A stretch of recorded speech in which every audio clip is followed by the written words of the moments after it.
ஒவ்வொரு அனிவர்சரிக்கும் கிஃப்ட் பண்ண ஜுவல்ஸோட ரெடி ஆயிட்டேன். பட் இன்னைக்கு எப்பவுமே நம்பிக்கையான கிருஷ்ணிகா ஜுவல்லர்ஸின் new design. Happy anniversary love. Krishnika jewellers, Ealing Road, Wembley. Trusted for generation.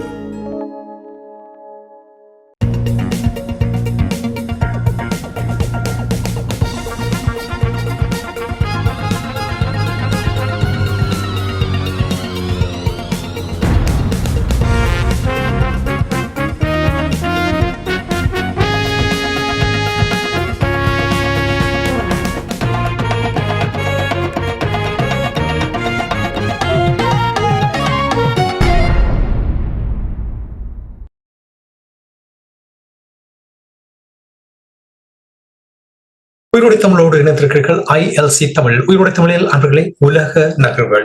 உலக நகர்வுகளை அவதானித்து உயிரோடை தமிழ் உறவுகளுக்கு எடுத்து வரும் நிகழ்ச்சியாக இந்த நிகழ்ச்சி இடம்பெறுகின்றது. பொறியியல் ஆய்வாளர் அரசு அவர்கள் இங்கே இணைந்திருக்கிறார். வணக்கம் அரசு அவர்களே. வணக்கம் ராஜானி. அனைத்துல உயிரோடை தமிழ் உறவுகளுக்கு அன்பார்ந்த வணக்கம். உங்களுக்கு வணக்கத்தை தெரிவித்துக் இன்றைய நிகழ்ச்சியில் நாங்கள் இந்தியா அமெரிக்காவுடைய அழுத்தத்தை எவ்வாறு எதிர்நோக்குகின்ற என்ற விடயங்களை நாங்கள் பார்ப்போம். உங்களுக்கு தெரியும், சமீபத்தில் அமெரிக்காவுக்கும் இந்தியாவுக்கும் இடையில் இருந்த உறவு நிலை கொஞ்சம் வித்தியாசமாக இருக்கிறது. கடந்த 6 மாதங்கள், குறிப்பாக டொனால்ட் ட்ரம்ப் அவர்கள் பதவியேற்ற பின்பு, டொனால்ட் ட்ரம்ப் அவர்கள் முதல் தடவை அரசு தலைவராக இருக்கும் பொழுது அவர்களுக்கிடையே நல்ல உறவு இருந்ததை நாங்கள் அப்பொழுது அவதானித்தோம். ஆனால் இப்பொழுது முற்றுமுழுதாக மாறுபட்டிருக்கின்றதை அவதானிக்கக்கூடிய இருக்கின்றது. இந்தியா எவ்வளவு அழுத்தத்தை எதிர்நோக்குகின்றது? இந்த டொனால்ட் ட்ரம்ப் அவர்களுடைய வரி உயர்த்துவதனால் என்ன விதமான நெருக்குவாரத்துக்கு முகம் கொடுக்க வேண்டி இருக்கின்றது? அதாவது இந்தியாவுக்கும் அமெரிக்காவுக்கும் இடையிலான அந்த உறவுகள் வந்து வேகமாக வீழ்ச்சி அடைந்திருக்கின்றது. கடுமையான ஒரு வீழ்ச்சி தாக்கம் என்றுதான் கூறலாம். அதே சமயம் இந்தியா அமெரிக்காவுக்கும் பாகிஸ்தானுக்கும் இடையிலான உறவுகள், பங்களாதேசத்துக்குமான உறவுகள் கடுமையாக வளர்ந்திருக்கின்றன. இது இந்தியாவுக்கு மிகப்பெரிய ஒரு பின்னடைவு. இந்தியா இஸ்ரேலுக்கு எவ்வளவு தூரத்துக்கு உதவி செய்வதன் ஊடாக அமெரிக்காவின் செல்வாக்கை பெறலாம் என்று யோசித்ததோ அதற்கு மறுதலையாகத்தான் எல்லாம் நடந்து முடிந்திருக்கின்றது. அமெரிக்காவின் அதிபர் ட்ரம்பின் கருத்து கூட, அவர் ஐ டோன்ட் கேர் என்றுதான் கூறியிருக்கார். இந்தியாவை பற்றி நான் கவலைப்பட போவதில்லை. இந்தியாவும் ரஷ்யாவும் இணைந்து அவர்களின் இறந்த பொருளாதாரத்தை மேலும் கீழ் நோக்கி கொண்டு செல்லலாம், அதை பற்றி தான் கவலைப்பட போவதில்லை என்றும், பாகிஸ்தானுடன் தான் ஒரு எரிபொருள் வர்த்தகத்தை மேற்கொண்டிருப்பதாகவும், இனிமேல் வேண்டும் என்று சொன்னால் இந்தியா வந்து பாகிஸ்தானிடம் எண்ணெயை வாங்கலாம் என்று கூட அவர் பேசியிருந்தார். இதில் இந்தியாவின் அணுகுமுறையும் தவறானது.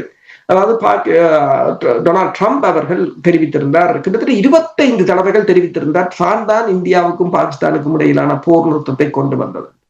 அதற்கு பாகிஸ்தான் நன்றியை தெரிவித்திருந்தது. பாகிஸ்தான் ராணுவ தளபதி அங்கு சென்ற போது கூட ட்ரம்புக்கு நன்றியை தெரிவித்தது. ஆனால் இந்தியா நன்றியை தெரிவிக்கவும் இல்லை, அதை தொடர்ச்சியாக மறுத்து கொண்டே இருந்தது. தொடர்ச்சியாக அதுவும் ஒரு மிகப்பெரிய ஒரு பின்னடைவாகத்தான் இந்தியா அதில் ஒரு ராஜதந்திர ரீதியாக தோல்வி அடைந்தது. இந்தியாவின் உள்ளூர் அரசியலிலும் பாதிப்பை ஏற்படுத்தும் என்பதால் இந்தியாவால் திரிசங்க நிலையாகத்தான் இந்தியாவுக்கு அது இருந்தது.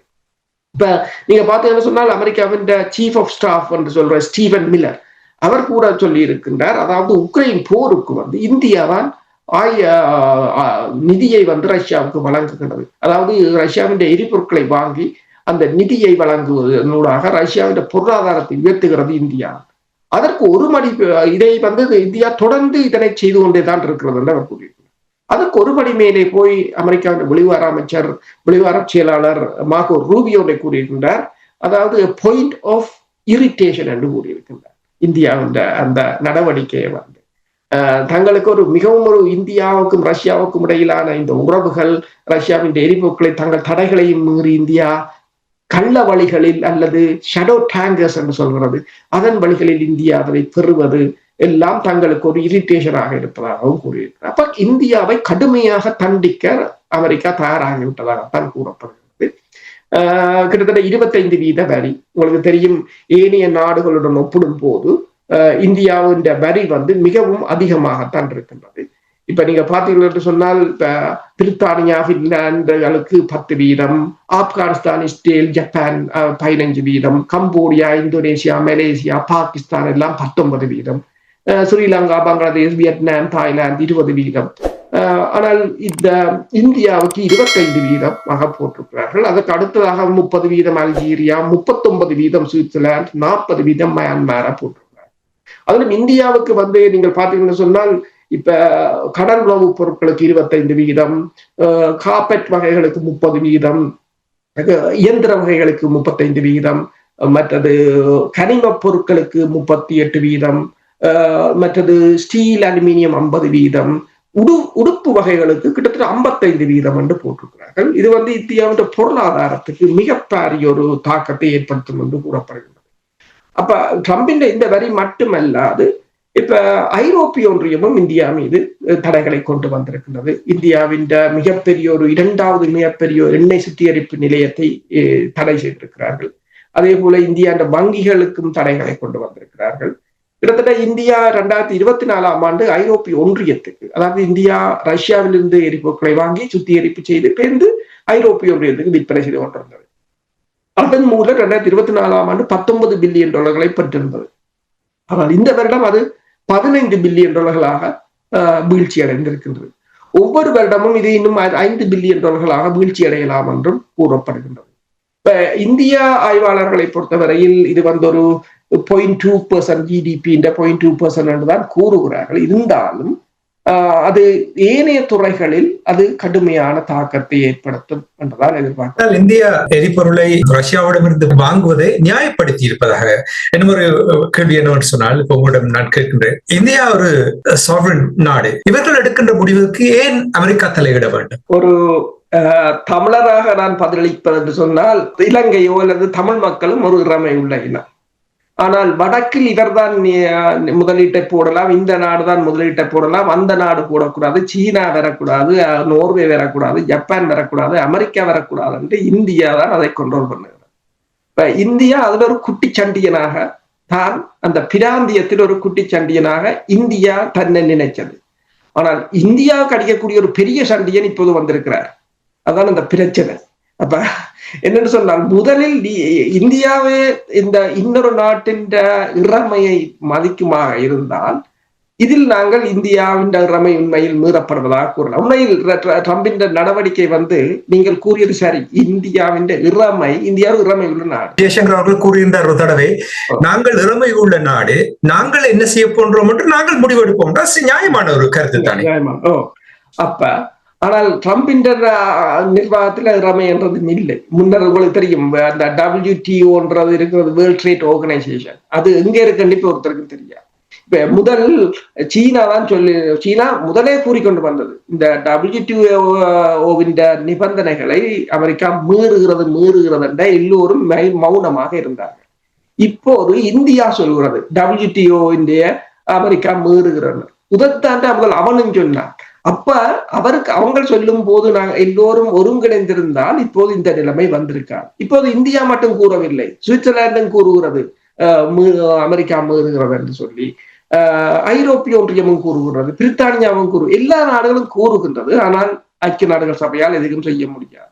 ஐக்கிய நாடுகள் சபையின் தலைவர் இந்த வாரம் ஒன்றை தெரிவித்திருந்தார். ஒவ்வொரு வருடமும் கிட்டத்தட்ட 1000 அறிக்கைகளை ஐக்கிய நாடுகள் சபை வெளியிட்டு வருவாங்க. அதாவது இந்த வருடம் கடந்த வருடம் கிட்டத்தட்ட 1200 அறிக்கைகள் தாங்கள் வெளியிட்டதாகும். ஆனால் அதை யாரும் படிப்பார் இல்லை என்றும் கூறியிருக்கிறார்கள். அதாவது ஐக்கிய நாடுகள் சபையின் அறிக்கையை யாரும் படிக்கிறேன் என்றது இப்ப ஐக்கிய நாடுகள் சபைக்கு ஒரு கவலையாக இருக்கின்றது. அதே போலதான் இந்த WTO-வை யாரும் மதிப்பதில்லை என்ற ஒரு நிலைமையாக இருக்குது. அப்ப அது சட்டங்கள் தற்போதைய நிலையில் யாரும் எதையும் மதிப்பதில்லை. இப்ப இந்தியாவும் இதுக்கு விதிவிலக்காக முடியாத ஒரு நிலை.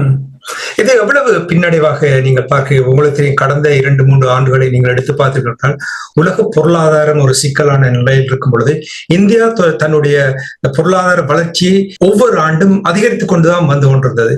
ஆனால் இப்பொழுது இந்த நிலைமை, இந்த முருகல் நிலையால் எவ்வளவு பின்னடைவை ஏற்படுத்தும் என்று நீங்கள் நம்புகிறீர்கள்? உண்மையில் இந்தியா பொருளாதாரத்தை பொறுத்தவரையில் கடுமையான வீழ்ச்சி ஏற்படக்கூடிய நிலைமைதான் இருக்கின்றது. ஒன்று, இதை இப்ப அமெரிக்காவின் வரி மட்டும் என்று கூறவில்லை, ஐரோப்பிய ஒன்றியமும் இந்த இந்தியா மீதான தடைகளை கொண்டு வந்திருக்கிறது. இப்ப ஐரோப்பிய ஒன்றியத்தின் தடைகள், இப்ப ஐரோப்பிய ஒன்றியத்தை பொறுத்தவரையில் நீங்கள் பார்க்கலாம், இந்தியாவை பொறுத்தவரையில் இப்ப இந்தியாவின் அதிகளவான ஏற்றுமதிகள் ஐரோப்பிய ஒன்றியத்துக்கு செல்வதுண்டு. ஐரோப்பிய ஒன்றியமும் இந்தியாவின் எரிபொருட்கள் வாங்குவதை முற்றாக நிறுத்துவதற்குரிய சந்தர்ப்பங்களும் இருக்கின்றது என்றால் ஏற்கனவே ஐரோப்பிய ஒன்றியம் அமெரிக்காவுடன் $750 பில்லியன் எரிபொருட்களை வாங்குவதாக உடன்பட்டு விட்டார்கள். அப்ப இந்தியாவுக்கு அதனை விற்க முடியாத ஒரு நிலை. சீனாவுக்கு தேவையில்லை, சீனா ஈரானிடமிருந்து வாங்கிக் கொள்ளும். அப்ப இந்தியாவை பொறுத்தவரையில் இந்தியாவும் ஈரானிடமிருந்து வாங்கிக் கொள்ளலாம். இந்தியாவுக்கு தனக்குரிய எரிபொருட்களை இப்ப ஜெய்சங்கர் கூறியது போல, ஜெய்சங்கர் ஒன்றை கூறியிருந்தார், அதாவது எனர்ஜி செக்யூரிட்டி என்று கூறியிருந்தார். எங்களுடைய எரிபொருள் பாதுகாப்புக்கு நாங்கள் வாங்கி கொண்டிருக்கிறோம் மக்களுக்கு தேவையானது என்று சொல்லி. ஆனால் அது மட்டுமல்ல, இவர்கள் விற்பனை செய்கிறார்கள். உண்மையில் அதைத்தான் ஒரு அமெரிக்கா கேட்டிருந்தது, இந்தியா எண்ணெய் உற்பத்தி செய்யும் நாடு இல்லை. அப்ப இப்படி ஐரோப்பிய ஒன்றியத்துக்கு 19 பில்லியனுக்கு எண்ணெய் விற்கிறது என்றுதான் அவர்கள் கேட்டிருந்தார்கள். இந்தியா எண்ணெய் உற்பத்தி செய்கிற நாடு இல்லை. ஆனால் 19 பில்லியனுக்கு கடந்த வருடம் அமெரிக்கா ஐரோப்பிய ஒன்றியத்துக்கு இந்தியா எண்ணெய் வித்திருக்கிறது. அப்ப ரஷ்யாவில இருந்து வாங்கி, அதாவது தேர்ட் கண்ட்ரி ஊடாக இப்ப நீங்க பார்க்கலாம், வரிகளை போடும் போது சில நாடுகள் என்ன செய்யறேன், சீனா கூட என்ன செய்யற, இந்தியா கூட என்ன செய்யறேன்னா வரி கூட வந்தால் அவர்கள் என்ன செய்யறாங்கன்னா கொழும்பு துறைமுகத்தை பயன்படுத்துகிறார்கள். அங்கிருந்து கொழும்பு துறைமுகத்துக்கு அனுப்பி அங்கு லேபலை மாற்றி விட்டு எந்த நாட்டில் வரி குறைவோ அங்கிருந்து அனுப்புவது, அவ்வாறான ஒரு நிலை. அப்ப தேர்ட் கண்ட்ரி ஊடாக ரஷ்யா இந்தியாவை பயன்படுத்தி விற்பனை செய்கிறது என்றதுதான் அவர்களுடைய வாதமாக இருக்கின்றது. சீனாவும் அதைத்தான் செய்கிறது. சீனாவுடன் அவர்களால் முண்ட முடியாது, ரஷ்யாவுடன் அவர்களால் முண்ட முடியாது. அதாவது இது என்னென்றால் உலகிலேயே 3 பெரிய சக்திகள் இருக்குன்னு சொல்வது. ஒன்று ரஷ்யா, ஒன்று அமெரிக்கா, மற்றது சீனா.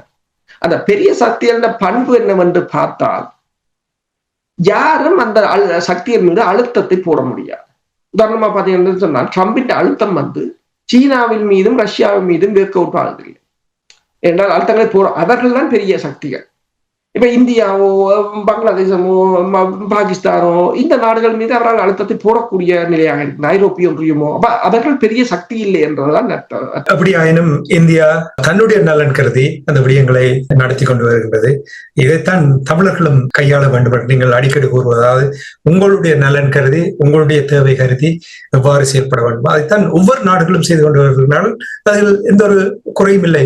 இந்தியா தன்னுடைய நலன் கருதி இந்த விடயங்களை செய்யும் பொழுது உலக பரப்பில் வருகின்ற அழுத்தங்களை எதிர்நோக்கித்தான் ஆக வேண்டும். எனவே இன்றைய நிகழ்ச்சியில் இணைந்து இந்தியாவுடைய பொருளாதார நிலைமைகளை உயிரோடை தமிழ் உறவுகளோடு பகிர்ந்து கொண்டமைக்காக உயிரோடை தமிழ் அன்பர்கள் சார்பாக நன்றி கூறிக்கொண்டு மீண்டும் இன்னொரு நிகழ்ச்சியில் இருந்திருப்போம். அது வரைக்கும் நன்றி, வணக்கம். நன்றி. எமது பார்வையாளர்களுக்கு வணக்கம். மக்களின் குரலாய் ஓங்கி ஒலிக்கும் இலக்கு மின்னிதழ் மற்றும் உயிரோடை தமிழ் வானொலி ஆகிய இவ்விரு ஊடகங்களும் உங்களைப் போன்ற எமது நேயர்கள் நண்பர்களின் ஆதரவிலேயே இயங்கி வருகின்றன. மிக குறைந்த வளங்களுடன் பல இடர்கள் மற்றும் தடைகளை தாண்டி பயணிக்கும் எமது ஊடகங்களின் பணிகள் மேலும் வளர உங்களால் முடிந்த நிதியுதவியை வழங்கி இன்னும் காத்திரமான செயற்பாடுகளை முன்னெடுக்க உதவுமாறு மிகவும் பணிவன்புடன் வேண்டி நிற்கின்றோம். உங்கள் பங்களிப்பு உங்களின் உரிமை குரலாய் ஓங்கி ஒலிக்கும். நன்றி.